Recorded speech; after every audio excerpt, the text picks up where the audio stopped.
Okay, so I had lots of lucid dreams lately. Yeah, didn't I, Paddy? Got Paddy on the daybed, and Truman, and Caesar. Caesar, look alive, buddy. They're all sleeping like dead logs. Sleeping like a log, aren't you? Aren't you, little buddies? Oh, I'm getting tired too. I'm gonna have to take a nap. It's almost time for my nap. Paddy. So anyway, a couple days ago, I had a lucid dream. Let's see. It's kind of funny. In another, I don't know. I guess you call it a hotel room, or, well, this I'll call this a motel room, since I wasn't really shown the really, big building part of it or whatever. So this was just more like a motel room. But the funny thing is, it was started off kind of small, the motel room. Okay, anyway, so what the deal is, the aliens, they set me in they placed me in a motel room. This was a lucid dream, still virtual reality. Virtual reality lucid dream lasted probably 4 or 5 hours. Or actually probably 4 or 5 hours in non-3D time. But finally, I was like, I don't want to stay in this motel room. I want to leave and go back to my house and do all my business and be with my animals and stuff. Well, because the aliens, they know what annoys you, so they repeat that same stuff in your like altered states. Okay, so basically, I can't remember if I saw like Middle Eastern person or something, maybe on YouTube or something like that. But anyway, so it's kind of like they set me up a blind date with this Middle Eastern guy, but he wasn't like he wasn't dark skinned. He wasn't dark skinned at all. But he was definitely Middle Eastern, and yeah, I would say this lucid dream definitely felt like I was in. It didn't feel like 3D reality. It felt like I was in a different dimension. But like I say, it was still, like a B plus lucid dream, B plus B lucid dream. So anyway, so the aliens placed me in this, well, like I say, it started off seeming kind of like a small motel room with just like one queenish or double bed, more like a queen, I think, just one bed. And then there was the bathroom. Okay, first of all, it was his motel room. And also this is kind of funny too. Paddy was in the scenario. My little Paddy was in the scenario.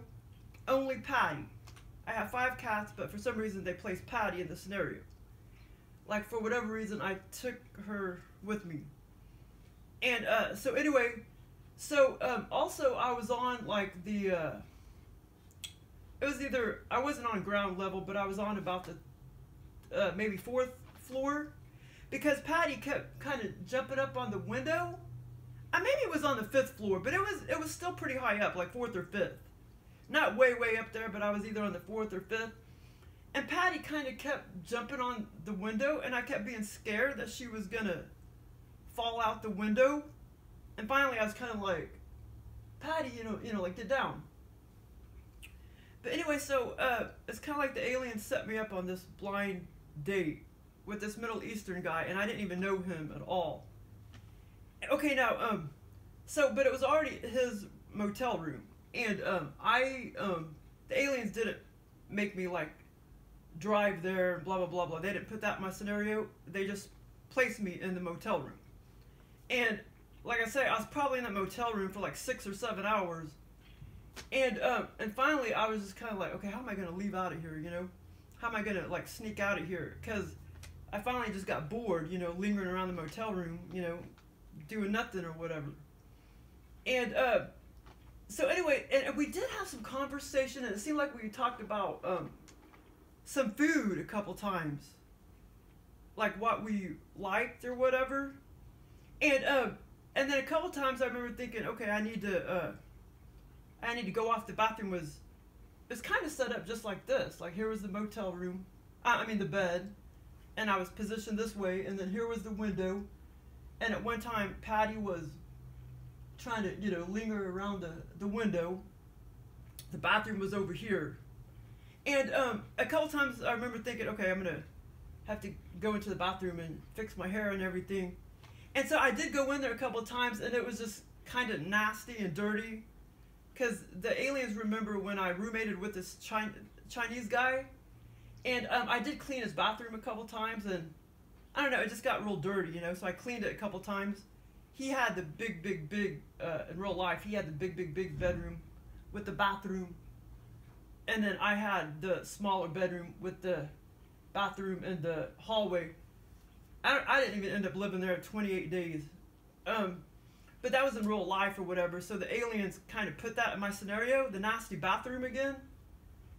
And, so anyway, so, like, we did talk a lot, and a couple times, you know, I was thinking in my head, when I was sitting there on the bed, sometimes it seemed like he was sitting on the bed, a couple other times he was, like, walking around, but the second part is funny. But anyway, so so a couple times I was just thinking, like, wow, he must be, in my head, under the scenario, I was thinking, like, oh, sorry, Truman. I was thinking, like, wow, he must be enlightened or something, because he's not, like, trying to, like, you know, be like a whore and be making the moves on me and stuff, because most people would do that, you know. And, but enlightened people, you know, they know that that's just all mind control programs. And so I remember thinking, I thought that under the scenario, and, because we never did get, with the aliens, they've given me scenarios like this millions and millions and millions of times. But the funny thing is, I mean, I don't want to make out with him, you know what I'm saying? But lots of times, like they act like, oh, you know, like I want to or whatever, and I'm about to with somebody that I really like or something. Like I said, they've given me this kind of scenario millions of times in a motel room. And, yeah, and so, like, and there again, I won't ever, you know, I'll wake up and then I never made out with a person, you know. They've given me scenarios like that millions of times. But, like, under this scenario, I mean, I didn't even like that guy, you know what I mean? But it's amazing what the aliens can do, because they can control that too, make you like the person or not like the person under the scenario.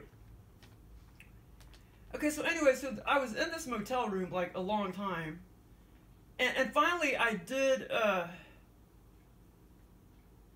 leave out of the motel room, and it seemed like I was driving south on Glenstone Street or whatever. Oh, here's another thing, too. Under the scenario, it was like I was in a different dimension, but in this town, but way down north Glenstone, where there's a motel. There's a motel down there on the left. And I used to actually work at some of these motels. I actually used to work at that skanky motel a long time ago.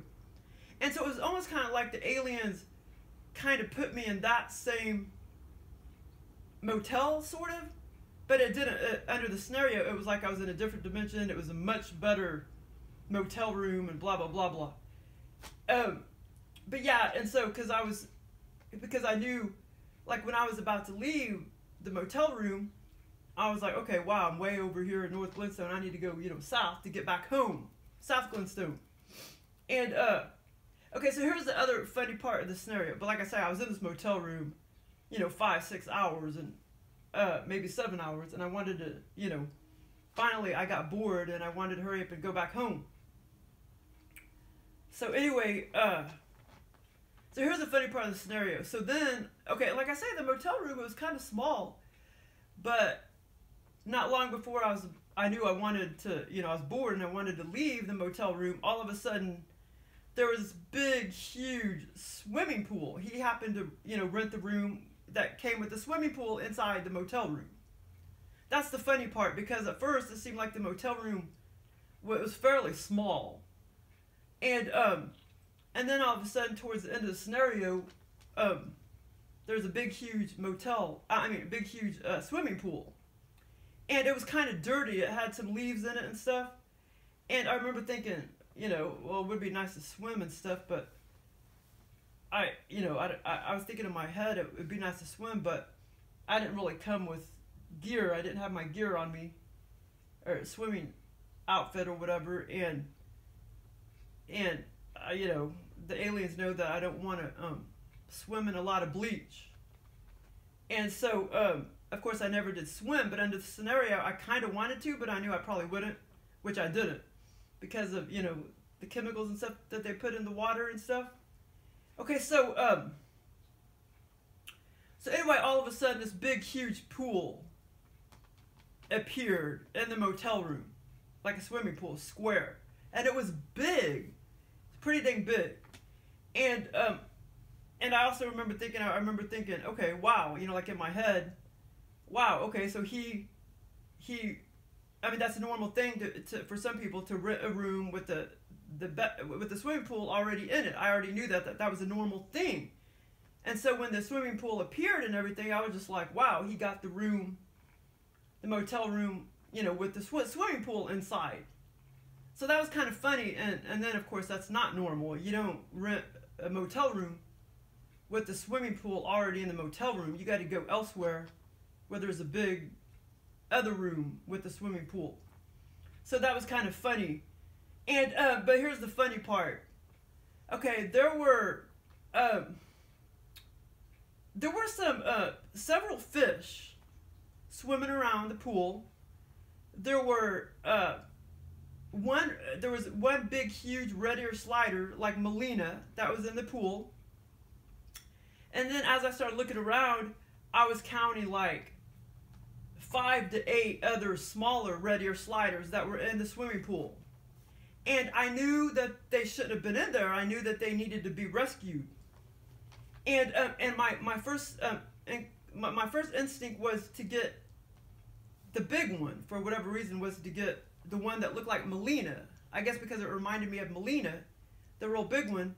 So yeah, I do remember actually grabbing her out of the pool, and I was gonna go ahead and take her home. And the pool wasn't completely filled up either. It was filled up like 2/3.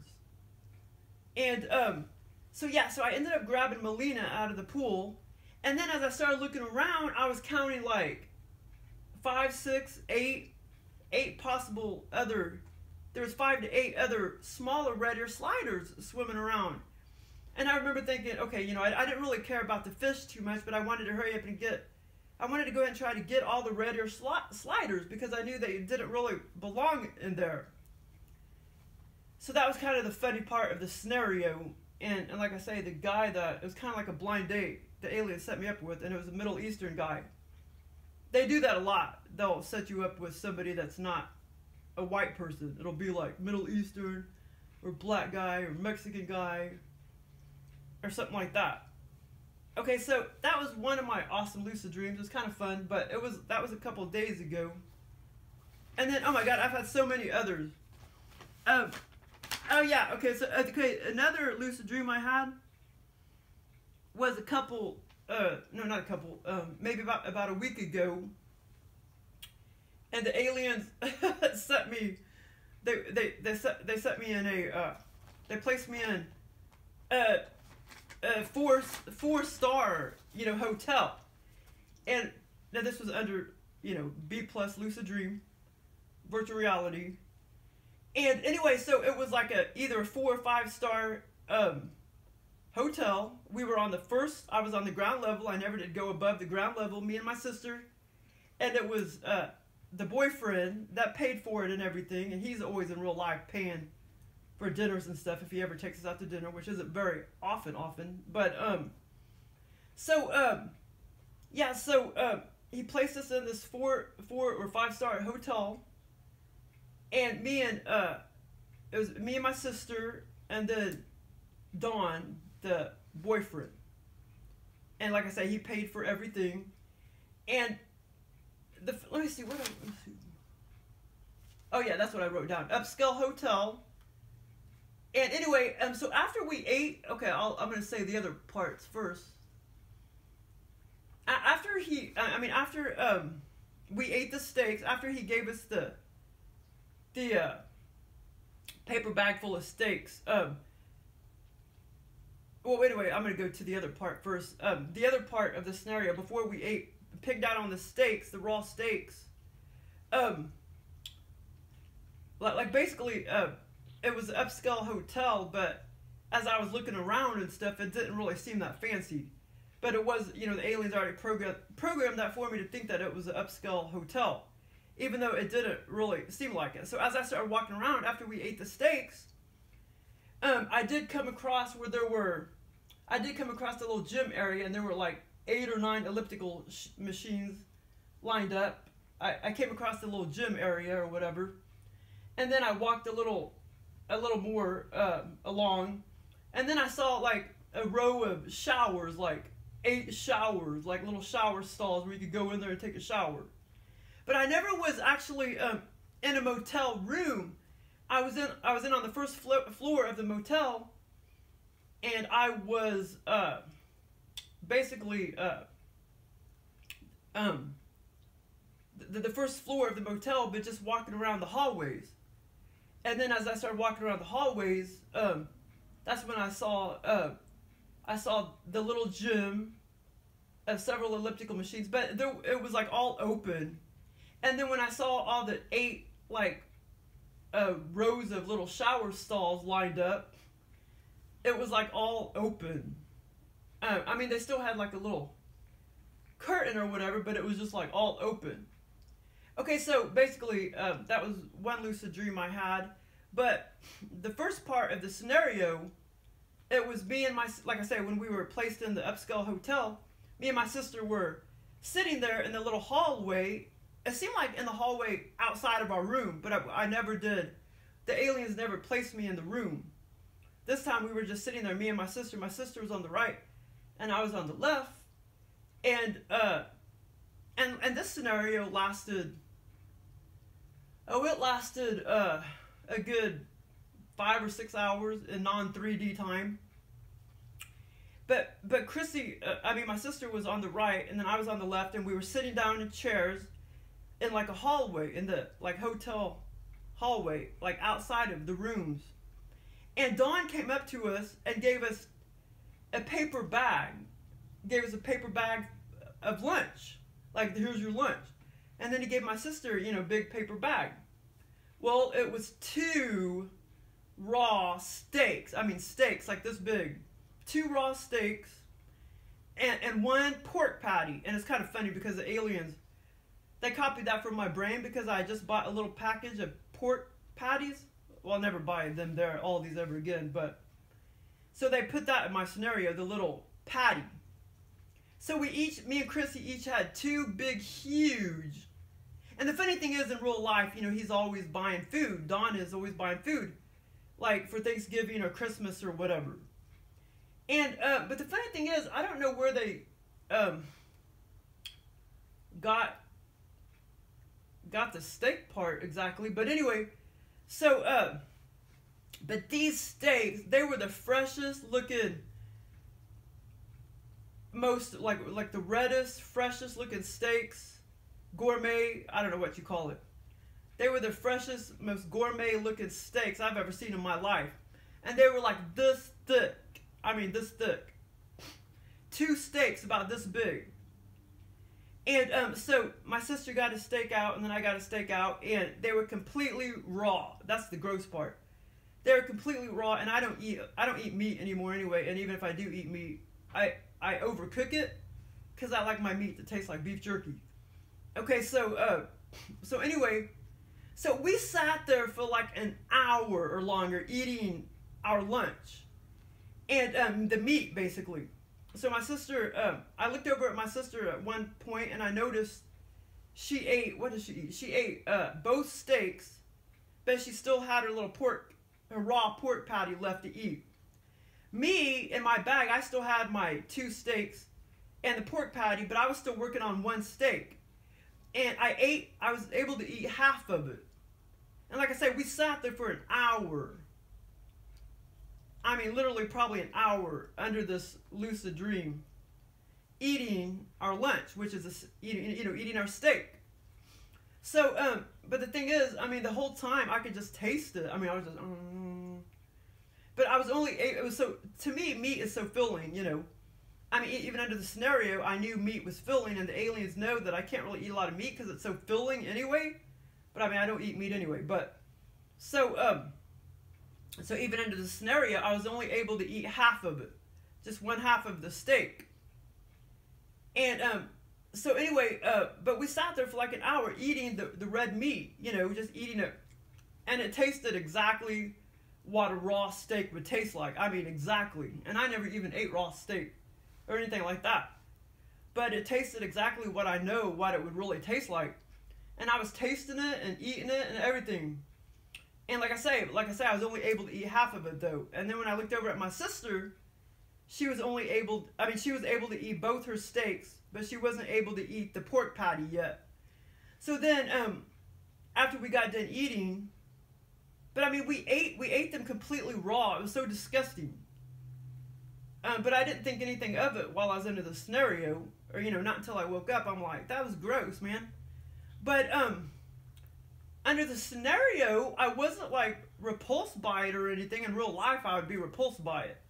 Like I was eating this raw steak under the scenario, and I wasn't repulsed. But I mean, it tasted just like raw meat, raw steak, raw bloody steak. And like I say, I've never seen such beautiful looking, organic looking gourmet steaks. Like so fresh and red. They were like that big. They were like that thick. I mean, they were thick. And I mean, they were probably equivalent of like a, I don't know, ribeye or T-bone, something like that. But yeah, oh my God. So that was one funny lucid dream that I had. And then after we ate our steaks and our meat, I remember us, you know, kind of just, we were saying, okay, we're going to save the rest of our bags, you know, of food, you know, till later on when we get hungry. We were going to save the leftovers and everything. And that's when I proceeded to walk around the hallways. And that's when I came across the shower stalls and the fitness room. Okay, so that was one of my lucid dreams. Okay, let's see. So that was kind of fun. Okay, that California trip, I never did talk about that one yet. That was the lucid dream I had on that Friday when I did my video lucid dream week. I went to the hotel on that Monday, and then Tuesday I went to the YMCA, and then Thursday I went to another motel and mansion, and then it was Friday. Me and Mom went to California. The aliens took me to California. They've taken me to California at least 4 or 5 times. Under virtual reality, lucid dreams, remote. A couple were remote views too, actually. Okay, but let's see. Which one do I want to talk about now? Let's see.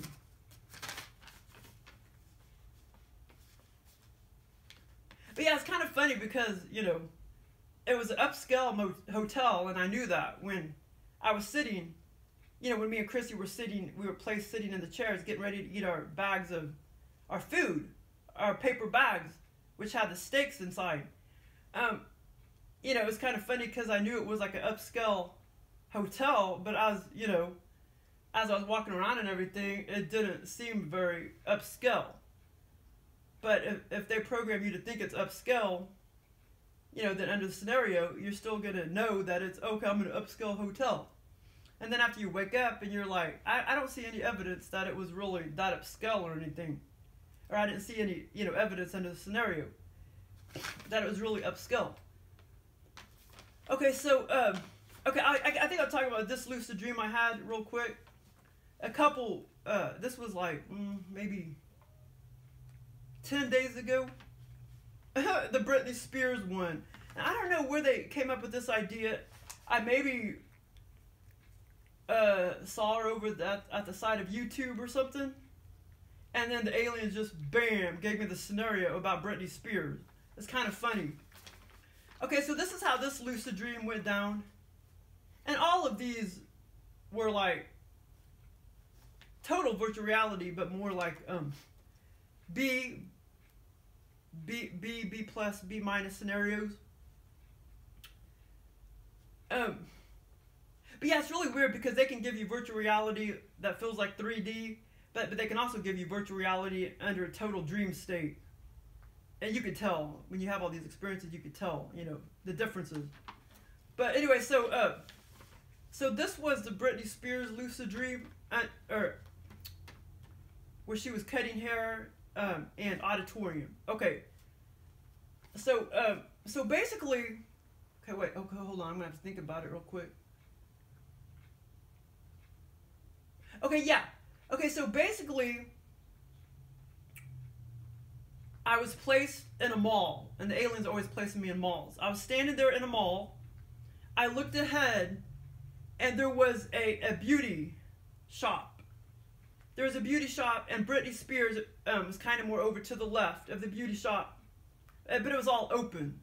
She was in the beauty shop, and she was cutting hair. And this was Britney Spears. She was cutting hair.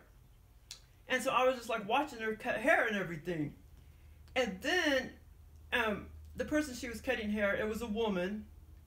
And then all of a sudden, she started like doing perms.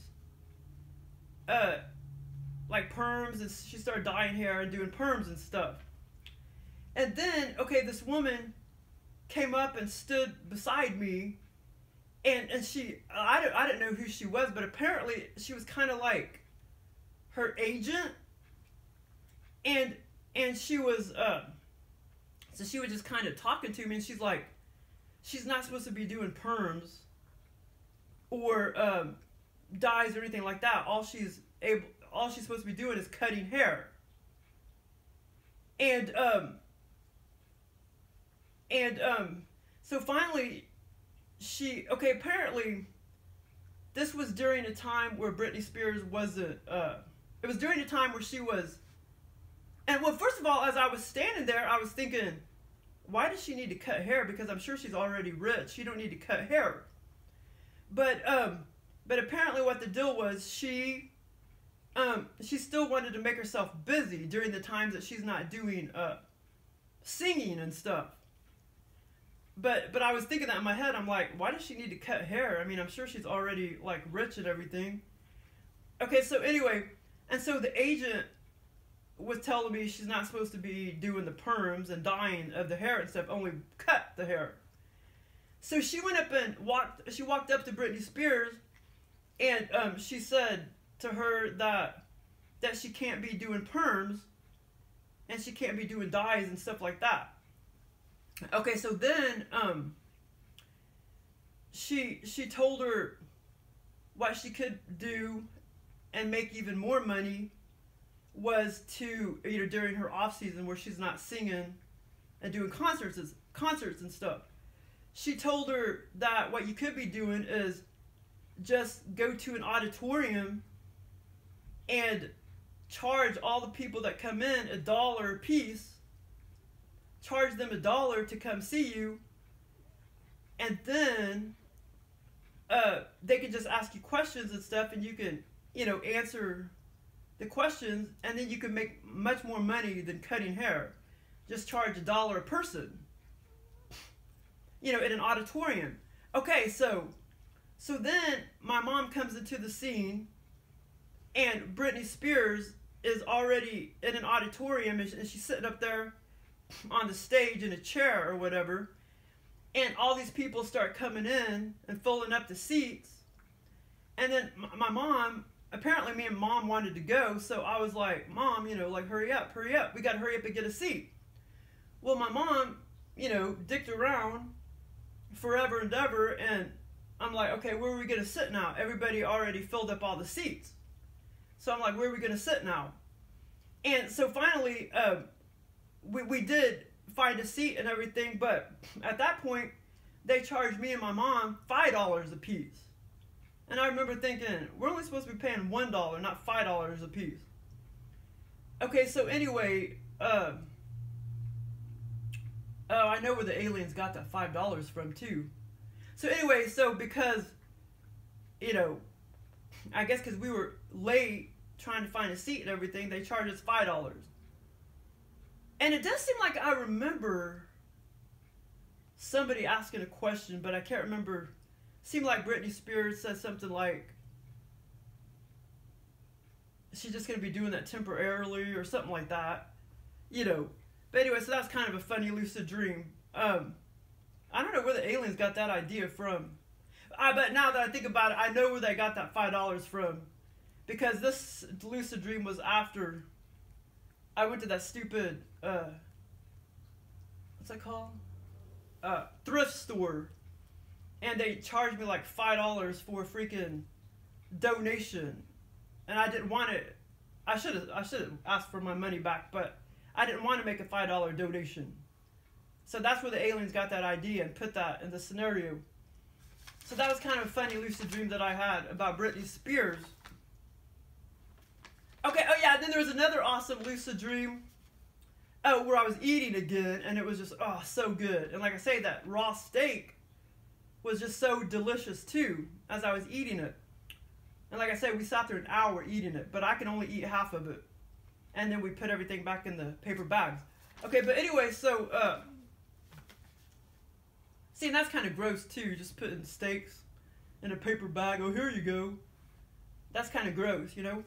But under my scenario, it was, and I know the aliens got that idea with the paper bag, you know, because many times I remember, you know, I don't know, in school or whatever, you would take a little paper bag lunch with you or whatever. Paddy. Okay, so, okay, here's another funny lucid, lucid dream. The aliens were like copying this. Because I, in real life, I used to have this Chinese guy friend, and we roommated for like 28 days. Okay, so anyway, and the whole apartment smelled like a Chinese restaurant. Because he was a really good cook. And he took all those cooking courses and English courses when he was in Shanghai, China. In real life or whatever. Okay, so anyway, so the aliens put me in this, but actually the thing is that,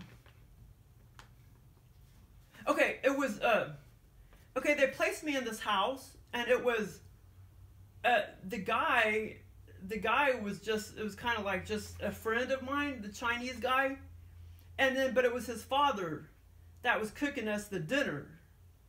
And so basically, this scenario, I was in this Chinese man and son's house.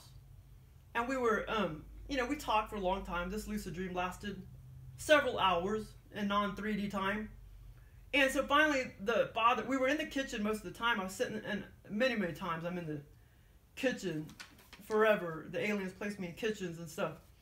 Okay, so I was sitting there waiting, you know, for the father. But the funny thing is, the father was cooking up some Thai food. They were Chinese people, but they were cooking, or he was cooking the Thai food for us because he knew I loved Thai food and spicy food. And I think I did just have Thai food and stuff on the brain, so the aliens threw that in here about the Thai food. But the men and the dad, I mean the guy, the dad and the son, they were actually Chinese people. But they were cooking us up some Thai food. And I was visiting for whatever reason. And so he started cooking the Thai food and everything. And then he gave me a bowl of like some kind of soup. And then the guy, the Chinese man, and like I say, the aliens copied that because I used to know a Chinese guy in real life. So anyway, but the main part of the scenario, and we did have conversation and stuff. I can't remember what we said or whatever. But mainly I was just in the kitchen this whole time, 5-6 hours.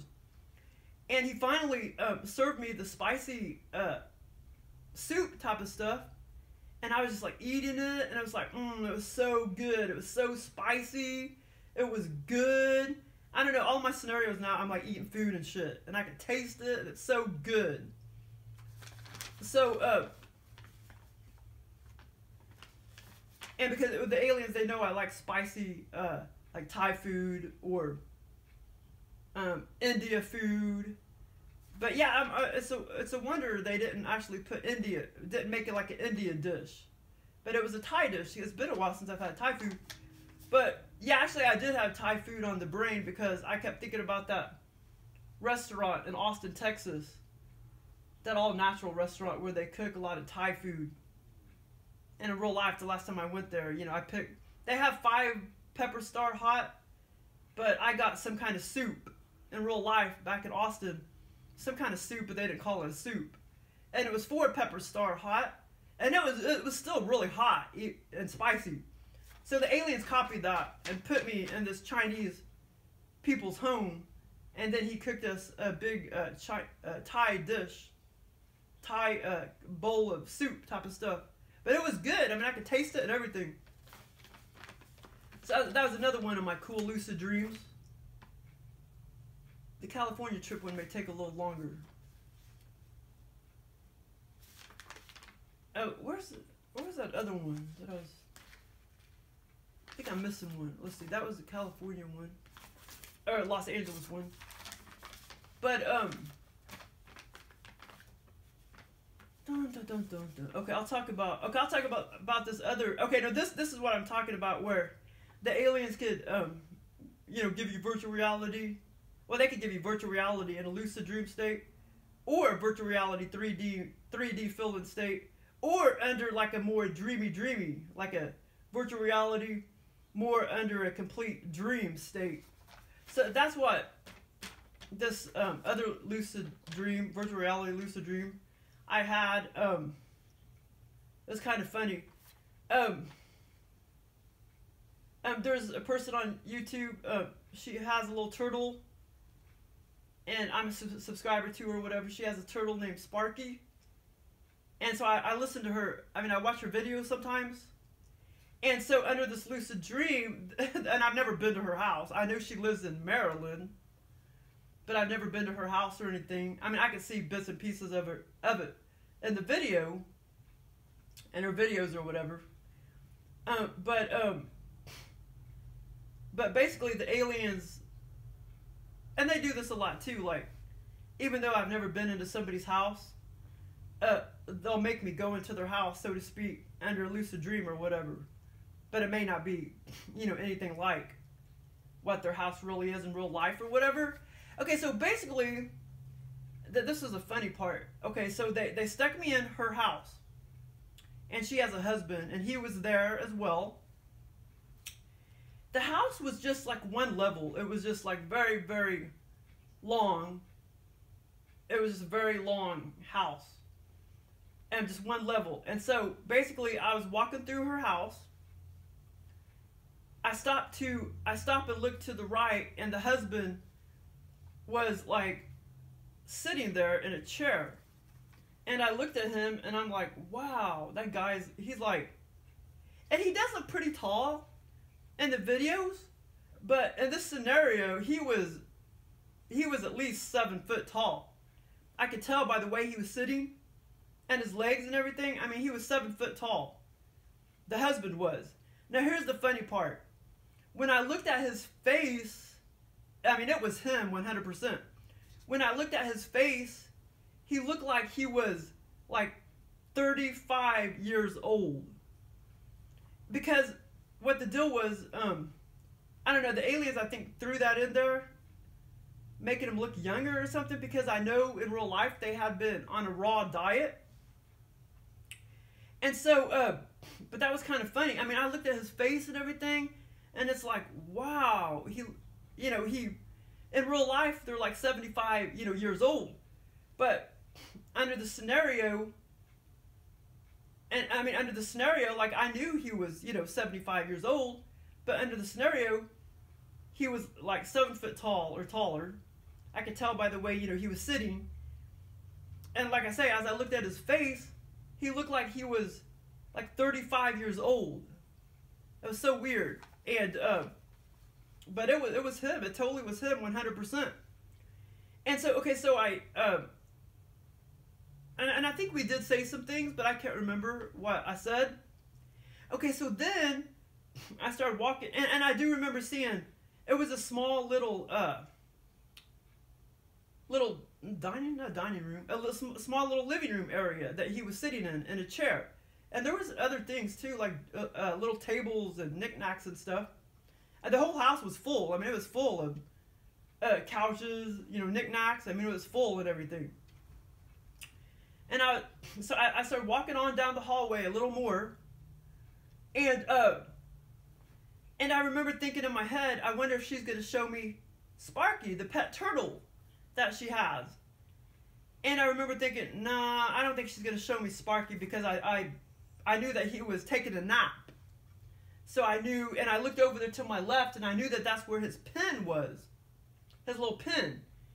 And but so I never got to see Sparky in the scenario because I knew, you know, that he was taking a nap. So the wife never did show me Sparky. And so so it's kind of like she was. I don't really remember seeing. I mean, I saw LP, the husband.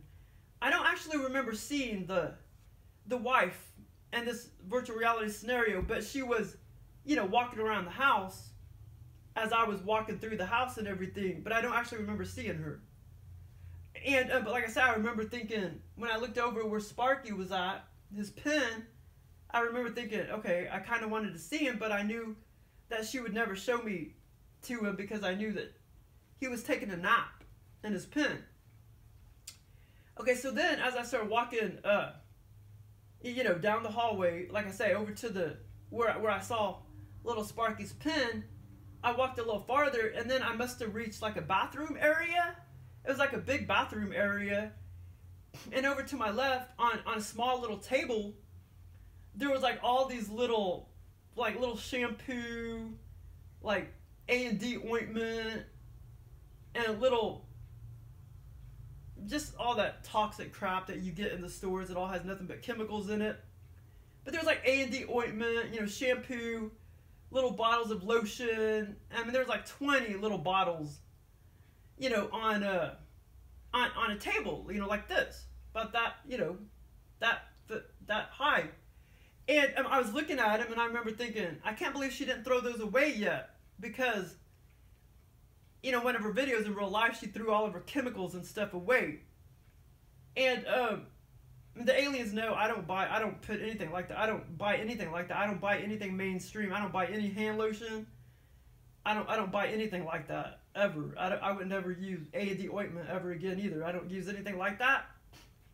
So the aliens they knew I already threw away all of my stuff, and that I was trying to get my mom and my sister to not be buying that shit, any kind of mainstream stuff, because it's all chemicals. I mean, it didn't take me long to stop. It didn't take me long at all to adjust to that. I'm still trying to eat better and everything. That's going to take a little longer, but it didn't take me long to realize, don't buy anything mainstream. Don't buy shampoo. Don't buy anything like that. Gross soaps or gross hand lotions. Anything like that has major chemicals in it. So I don't buy anything like that at all. And so I thought that was kind of funny. She had all these little bottles of like shampoo and lotion and A&D ointment, and I remember thinking, she's still using that. She's still using those products, you know, because she's already thrown away all of her chemicals in real life, you know, in one of her videos and stuff. But under the scenario, she still had, you know, what I call chemicals, hand lotions and stuff. Okay, but that was just a weird lucid dream, because like I say, you know, I think maybe he did actually stand up one time, but you know, you could tell, even when somebody's sitting, you could tell, it's like, oh my god, they're like 7 foot tall. But I think he did actually stand up one time, after he was sitting there, but he was 7 foot tall, or taller. And like I say, his face, I mean, it was so weird. I mean, it was him, 100%. But like I say, in real life, he's 75 years old. Under the scenario, he was like 30 or 35. So that was another funny lucid dream, virtual reality little. But that was like virtual reality. But I could tell it was more under a deeper, more, you know, under a dream state. Virtual reality, more into dream state. Instead of, like, feeling like 3D.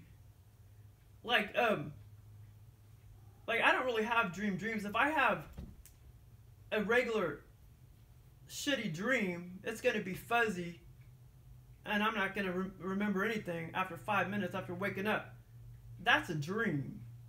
I don't have dreams. All of my experiences are virtual reality. Even if it's a dream, it's still virtual reality. But, Okay, so I think I talked about all of that. I know I'm missing one. Let's see. There was another. Wait, I know there was another experience I had where me and my mom were in another hotel, but that was several days ago, and I guess I didn't really even try to remember it, so I can't remember it.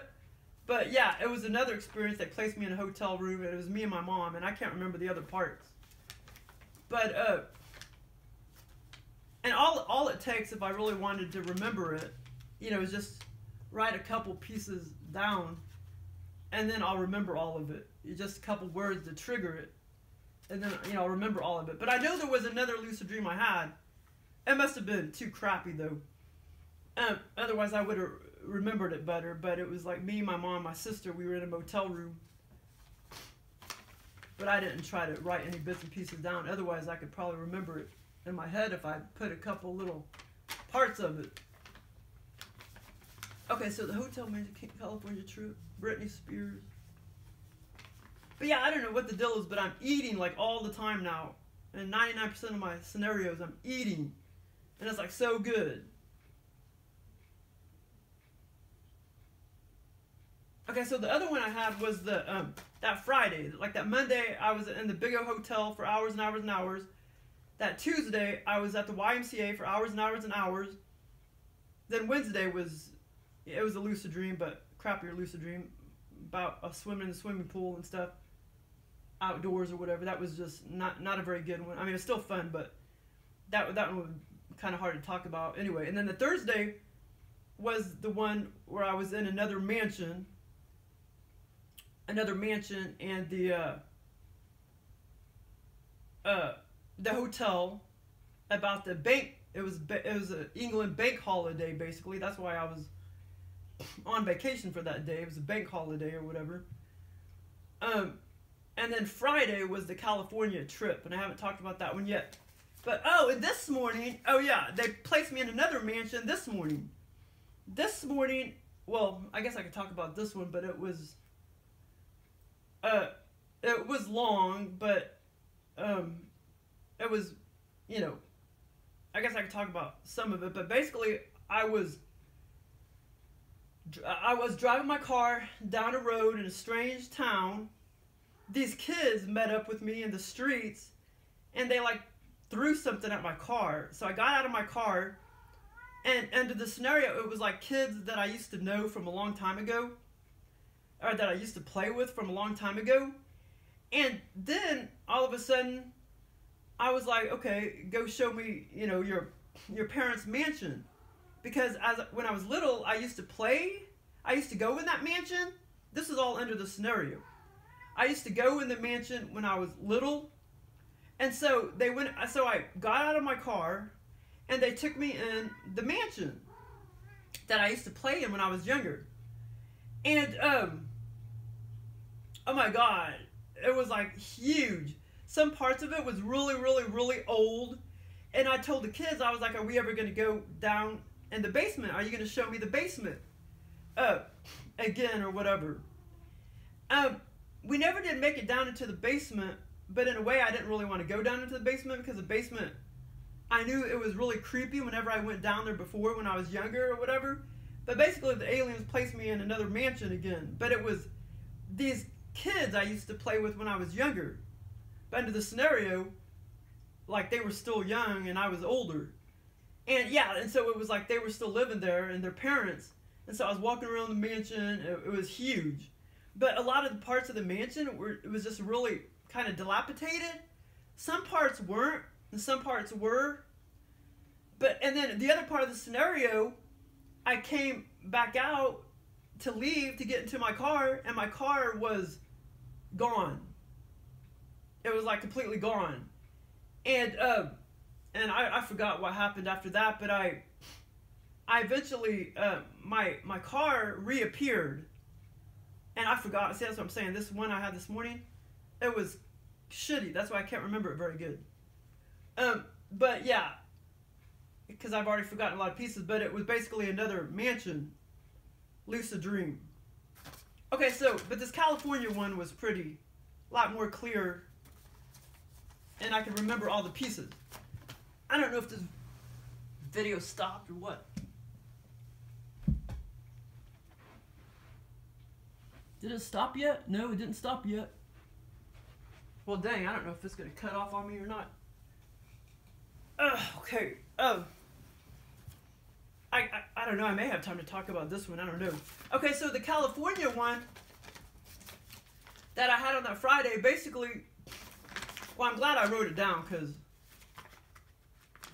if I let too much time go by, it'd be harder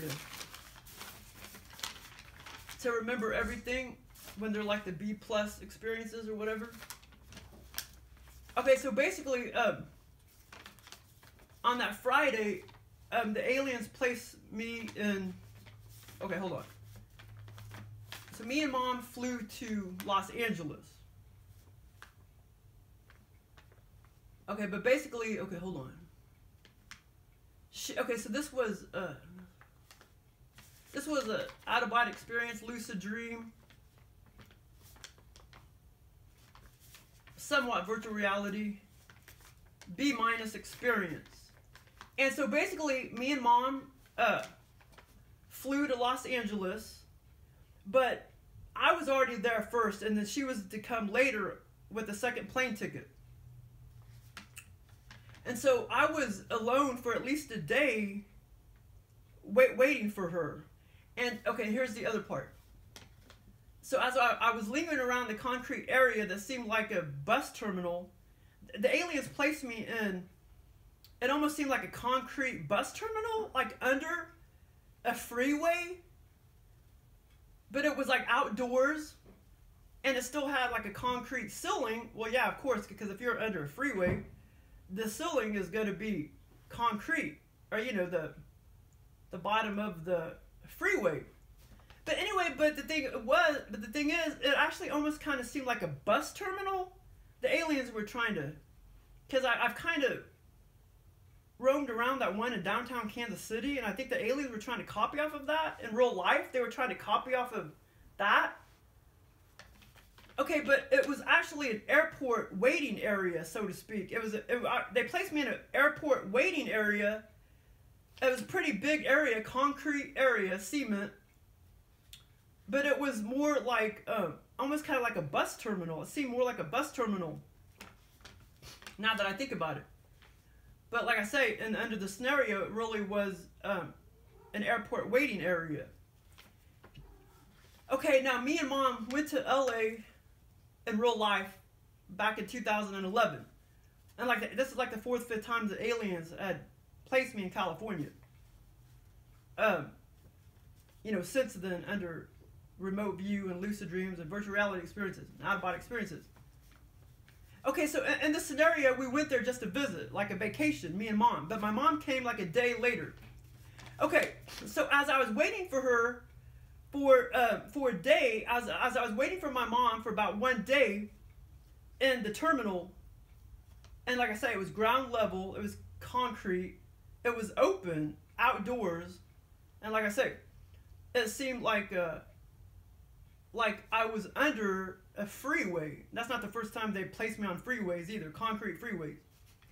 Okay, so as I was in real life, this woman named Cynthia came on the crop circle tour with us. So in real life, you know, I know with Cynthia. And so under the scenario, and she lives in California. Okay, so I called up my friend Cynthia because I knew she lived there and she came to visit me. So while I was waiting the day for my mom to come and fly up to California, for whatever reason, we took 2 plane tickets. In the interim, I called Cynthia, my friend Cynthia, because I knew she lived there, and she came, and she did come to visit me in the bus terminal. I mean, in the airport terminal. Okay, so we were talking and having a conversation for quite some time, me and Cynthia, roaming around the airport terminal, which seemed more like a bus terminal. Okay, so we were talking and having a conversation for quite some time as we were... Oh yeah, okay, so me and Cynthia, you know, we're sitting there, you know, walking around, and we were having lots of conversation, and we were wondering if we would sleep on the benches, you know, of the waiting area. the waiting area that we were in, or should we get a hotel room? Okay, we started to see other people in the waiting area, and one guy who seemed to be a homeless man. He was alive when I left to go get the hotel room. Okay, Cynthia decided to stay there and sleep on the benches. I decided to, walk over here and go get a hotel room.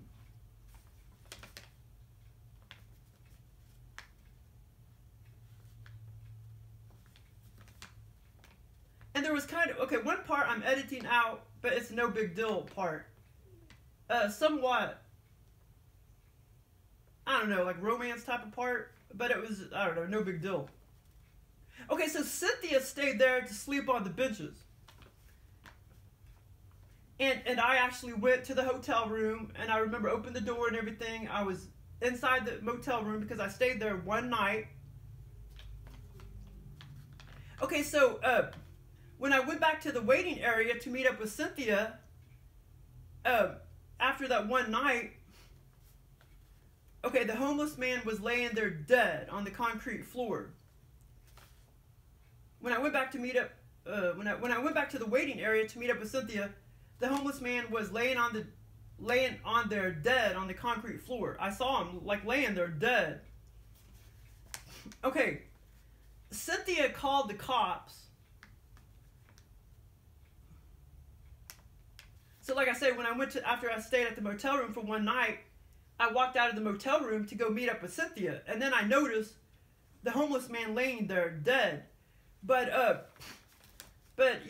I mean, he was alive and everything.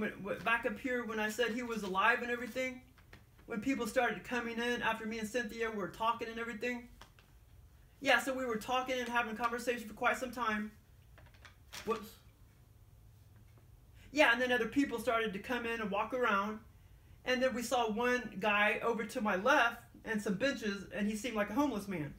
Okay, so then I went and got my motel room. So then a day went by, and I walked out of my motel room, and I started walking back into the concrete waiting area again, where Cynthia was at, and then I noticed the man laying there dead, the homeless man, on the concrete floor. Cynthia called the cops, and I was afraid the cop would think I killed him. Since, I was there at that point. I mean, I was standing there with the dead man and Cynthia. So I kept thinking the cop was going to think that I killed him. So since Cynthia called the cops, and I was afraid the cop would think that I killed him, since I would be there with him and Cynthia. So I went back to the hotel room because I didn't want to be near him when he was dead. So the cops wouldn't associate with like me and him and, Cynthia and everybody. So I didn't want him to think that I killed him. So I went back to my hotel room. And like I said, I was in the hotel room at least one night. And, I didn't kill the guy. Okay, so Cynthia stayed there all night. Yeah. So as I was having these thoughts, like as I went back to my motel room, after Cynthia had called the cops, well, I wanted to escape the scene because I knew I didn't kill him. So I didn't want to be seen standing there with him. So I went back to the motel room. Cynthia called the cops, and I was like thinking in my head when I was in the motel room, Cynthia was the one that was with them there all night. She was the one that probably killed him. That's what I was thinking in my head. Yeah, so anyway, so Cynthia called the cops, and I was afraid the cop would think that I killed him since I was there with them and Cynthia. So when I went back to my motel room, I was in the hotel room all night, like I said.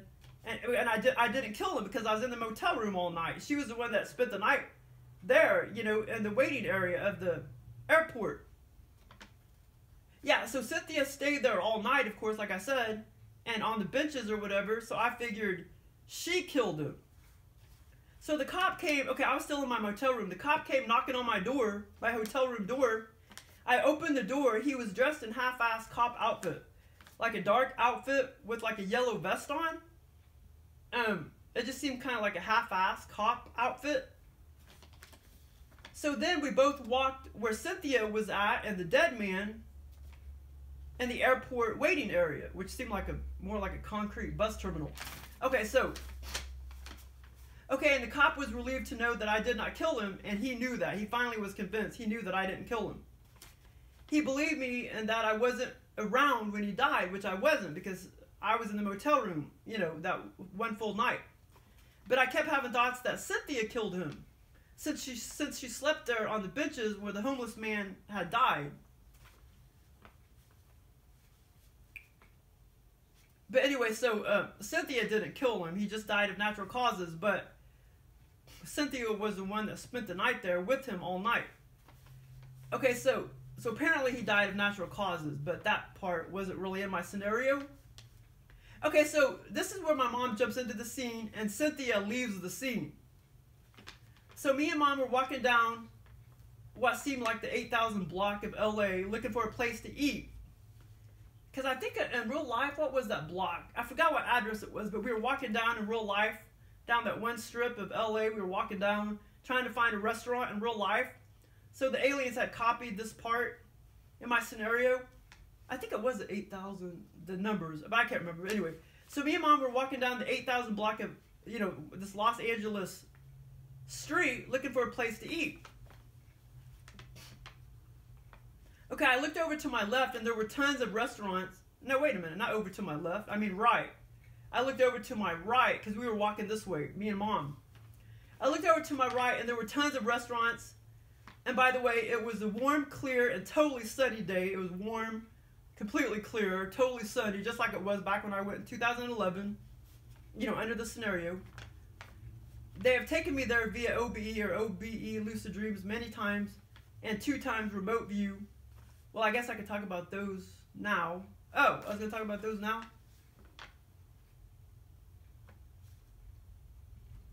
What? No, I didn't. I dreamed many times and 2 times remote view.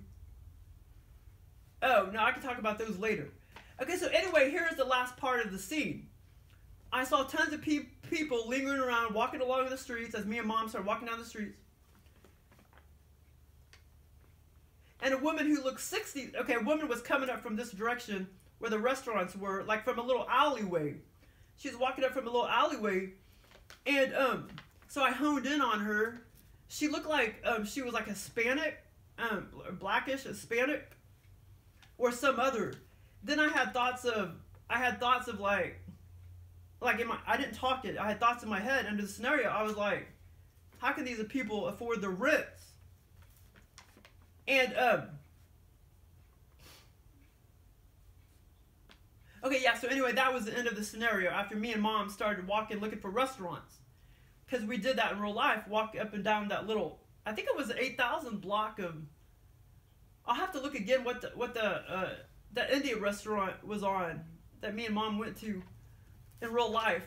But anyway, oh yeah, so anyway, there were some other remote views I had to California and some other OBEs and stuff, but well, I don't really, well, I mean, it's no big deal. Like one time they this was like a remote view, like they took me to California, and like I say, I was just like, when you're in remote view you can't like move around or anything, and it was sunny and everything, and they were just showing me these beautiful trees and houses.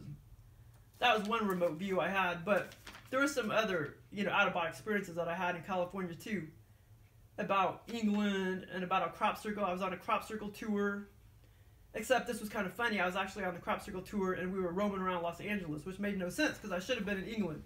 But that was another funny, and we stopped off. It was like me and Barbara Lamb, a couple other people were in the back seat, and we stopped off at this big old, not antique store, gift shop. We stopped off at this big old gift shop, and I probably wrote that down somewhere, but that was another out-of-body experience that gave me to California. But this other remote view this was this other remote view that I had in California. And this time it almost seemed like I was in Northern California or something, where it was like windy, it was colder, and it was more like, almost like nighttime. It was like dusk. And it's like I was driving along, and it's like I got out of my car. Over to my left was a big, huge ocean, and I was in California. I knew that. The aliens already told me I was in California. And there's a big ocean, and like I say, it was windy. It was cool, windy, cool, cloudy, and it was dusk, and this was like many years ago, and I knew there was a city, like I saw a little like city in the ocean, like a town or city was in ocean in the ocean, on the bottom of the ocean. I can't remember if they showed me little glimpses of it or not, but anyway, that was a remote view type of thing that they gave me. And like I said, there was a couple other out-of-body experiences that I had in California too, that they gave me that I didn't, you know, write down or anything. But yeah, that I totally remember. But that was kind of more like a remote view, cause like I wasn't, you know, like you could tell, cause when you're a remote view, sometimes it's just like your mind that's there, so to speak. But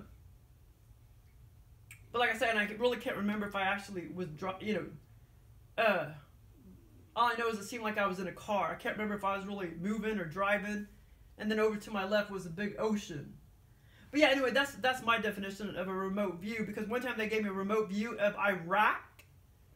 And this was several years ago, and I was just, literally, it's just like your mind is there and nothing else is there. You can't like move around or anything like that. Well, I guess your eyes can move around or whatever, but literally your mind is just there. Your astral body is not there. And they showed me Iraq, and it was like cloudy. It looked cloudy, and I don't know, it seemed like it was 6 o'clock in the morning. It was cloudy, dusty, and there was all these tanks like going by, these military tanks and shit. And that was a remote view. But anyway, that's my definition. I don't know. Other people might have different definitions, but like that's my definition of a remote view. That's how I experience. You don't move around. You know what I'm saying? It's just like you're just kind of stuck there, and you're shown all this, and it's just like your mind is there, but you can't like get up and walk around or anything, like I do all the time in my lucid dreams. You know, it's just like your mind is there. It's really weird. Okay, but I guess that's enough for now.